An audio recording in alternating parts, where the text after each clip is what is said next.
Tomorrow's O'Reilly Auto Parts 150 in Mid-Ohio. Corey Heim, your second pole here in Mid-Ohio. Man, it looks like this field is stacked. And so how big is it for you to come away with the pole award for this race? Yeah, no doubt. Last year, as you mentioned, we sat on the pole in the wet, and then this year in the dry. So that's definitely, I think, a show of the hard work I've been putting in personally on this track. It's actually used to be one of my worst tracks, just kind of preparing for it in ARCA and the simulator and stuff. So to come here and back it up from last year is a special feeling. But in the race last year, I could have done a lot better. So to look back at last year and kind of, improve on that this year, I think has been a big thing for me. I've had this race circled on the calendar, so to come here and start the weekend off right is a big deal for me. Okay, we'll open the floor for questions. If you have a question, we'll start with Jim. We'll go to Steve. Jim under motorsport.com. Corey, it's kind of reversed this year. Might have an opportunity to be racing tomorrow in the rain. What did you think about your truck today, and you have any idea how the situation may be if it does rain tomorrow?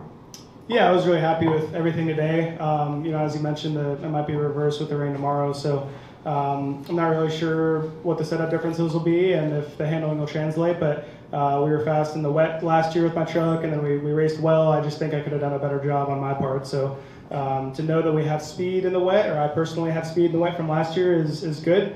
But the race layout definitely changes a lot when you put 36 trucks out on a wet track versus you're by yourself in qualifying. So I've never raced in the wet before, but once again, to have the speed from the beginning is definitely a good sign.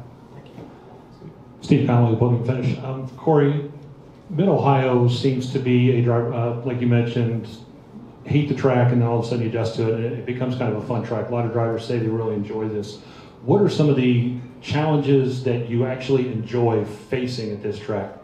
Yeah, it's super technical, and I really don't feel like you ever really get a break here too. So you got to have quick hands, and it's very physical as well. So I think just when you go to a place like Watkins Glen, you only have 6 or 7 turns, you get some breaks, but that makes those turns all more important. And you come here, and it's a very flowy racetrack. Like if you miss one corner, it messes up the next 3, I feel like. So whereas Watkins Glen or Sonoma, maybe if you miss one, you can kind of readjust. So each track has their challenges, but I'd like to say that this is one of the more unique places we go to. So just super grateful for everyone at TriCon for giving me a good opportunity with a good Tundra TRD Pro, and I'm ready to go for tomorrow.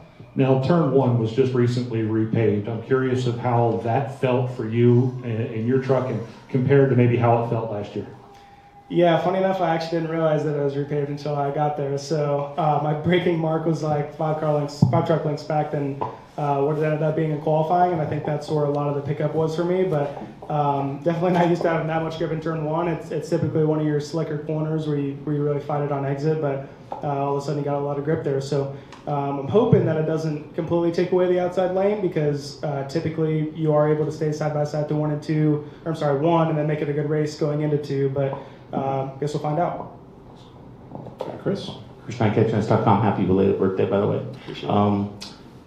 It's hard to imagine that there's only 3 races left in the regular season, the Truck Series season, and then you focus into the champion, playoff mode. How do you feel like that your TriCon team is preparing for the playoffs, and what would it mean to you to win the regular season championship? Yeah, it would mean everything from the points payout to just the show off of consistency that we've had of recent is really big. So I think we started off the year kind of struggling to get stage points as an organization, and I've said it all year, I really think we've improved every single week. So just hats off to everyone at TriCon and Toyota Racing for making that possible. And I feel like really ever since Martinsville, we've been getting better and better every week. Every track, I mean, I mentioned it earlier with COTA, I feel like we were a little bit off there. We had some things to look back at and get better for this track, Mid-Ohio, and we've done that. I mean, everywhere we've gone, we've gotten better. So just a huge testament to all the hard work that they've been doing. Any additional questions? Corey, congratulations on the pole. Good luck tomorrow. Appreciate it.